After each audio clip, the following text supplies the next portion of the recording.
ONGC ৰিগত চাকৰি দিয়াৰ নামত সঁচাকৈ ধনৰ লেনদেন হৈছে নেকি? আৰু এই যি অভিযোগ বৰ্তমান সময়ত এইকেইটা দিনত উঠি আছে আৰু দুটাকৈ ৰিগৰ আচলতে কৰ্মচাৰী নিয়োগ কৰাৰ ক্ষেত্ৰত ধনৰ বৃহৎ প্ৰকাৰৰ ধনৰ লেনদেন ৮০,০০০ পৰা ১,০০,০০০ টকা লৈছে বুলি অভিযোগ উত্থাপন হৈছে। আৰু এজন বিশেষ ব্যক্তিৰ নাম উত্থাপন হৈছে, তেওঁৰ নাম হৈছে ঋতুৰাজ বৰগোহাঁই। আৰু এই ঋতুৰাজ বৰগোহাঁই আচলতে কোন হয় আৰু তেখেতে সঁচাকৈ ধনৰ লেনদেন কৰিছে নেকি, এইখিনি কথা আমি তেওঁৰ পৰা স্পষ্টকৈ জানিবলৈ চেষ্টা কৰিম। আৰু তেখেতৰ বৰ্তমান সময়ত য'ত তৈলখাত দুটাকৈ ৰিগ তেওঁলোক এতিয়া পৰিচালনা কৰিবলৈ যি দায়িত্ব পাইছে, তালৈ আমি উপস্থিত হৈ তেওঁৰ পৰা আচলতে জানিবলৈ চেষ্টা কৰিম এই ক্ষেত্ৰত সঁচাকৈ তেওঁৰ ধনৰ লেনদেন হৈছে নেকি। কাৰণ বৰ্তমান সময়ত যদি চাই, শিৱসাগৰত বা এইকেইটা দিনত বাতৰিত প্ৰথম এটা বিশেষ শিৰোনাম দখল কৰি আছে ঋতুৰাজ বৰগোহাঁই, য'ত ৮০,০০০ পৰা ১,০০,০০০ টকা ONGC চাকৰি দিয়াৰ নামত ধন সংগ্ৰহ কৰিছে বুলি অভিযোগ উত্থাপন হৈছে। আৰু এই অভিযোগৰ ভিত্তিত তেওঁ কি কয় আমি জানো আহক।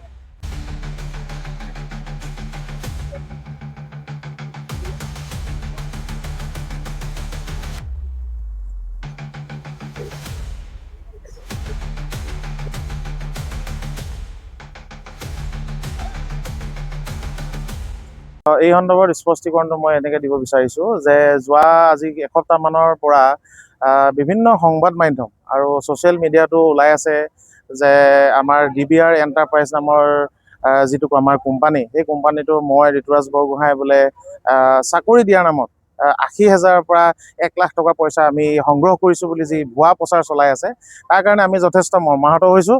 আৰু আমি গৰিহণা জনাইছোঁ যে এইটো এটা সম্পূৰ্ণ মিছা নিউজ। আৰু আমাক এই এটা জনমানসত হেয় প্ৰতিপন্ন কৰিবৰ বাবে এটা দুষ্ট চক্ৰই এনেধৰণৰ কাৰ্যসূচী বিভিন্ন সংবাদ মাধ্যম আৰু ছ'চিয়েল মিডিয়াত প্ৰচাৰ চলাই আছে বুলি আমি অৱগত কৰিছোঁ আপোনালোকক। যিহেতু যোৱাকালি দেখা গ'ল, হয়, অসমীয়া যুৱ মঞ্চ আপোনাৰ নামত হয় হয় কি ক'ব? এই ক্ষেত্ৰত মোৰ ক'বলগীয়া এইটোৱে কথা যে তেওঁলোকে কোনো তথ্য নোহোৱাকৈ তেওঁলোকে এটা বিভিন্ন সংবাদ মাধ্যমত তেওঁলোকে DC উপায়ুক্তকো এখন স্মাৰকপত্ৰ প্ৰদান কৰিছে।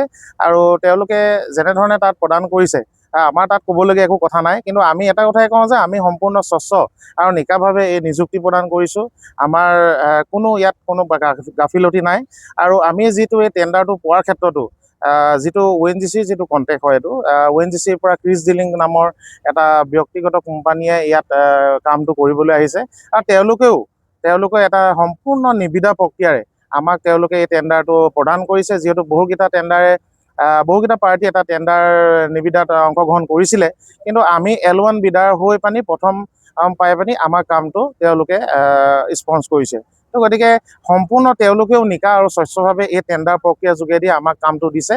আৰু আমি সেই মৰ্মে আজি আমি গেলেকীত দুটা ৰিগৰ যিটো আমি এটা কমিশ্যনিং ষ্টাৰ্ট কৰিবলৈ লৈছে। আৰু ইতিমধ্যে আপোনালোকে মোৰ লগত দেখিছে যে আমাৰ যিখিনি কৰ্মচাৰী, এই কৰ্মচাৰীও আহি ইয়াত কাম কৰিবলৈ আৰম্ভ কৰিছে।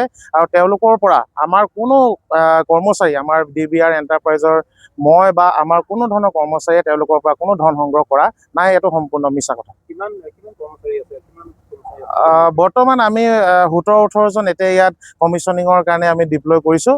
আৰু খুব কম দিনৰ ভিতৰতে প্ৰায় 84 জন মানুহ দুটা ৰিগৰ কাৰণে আমাক লাগিব।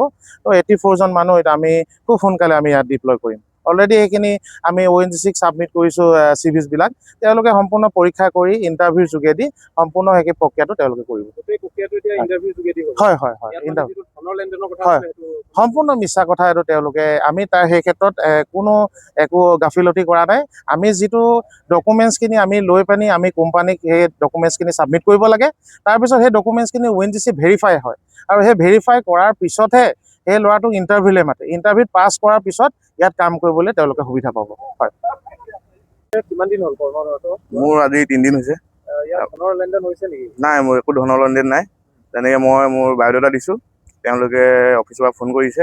আৰু মই আজি 3 দিন হৈছে ইয়াত জইন কৰা।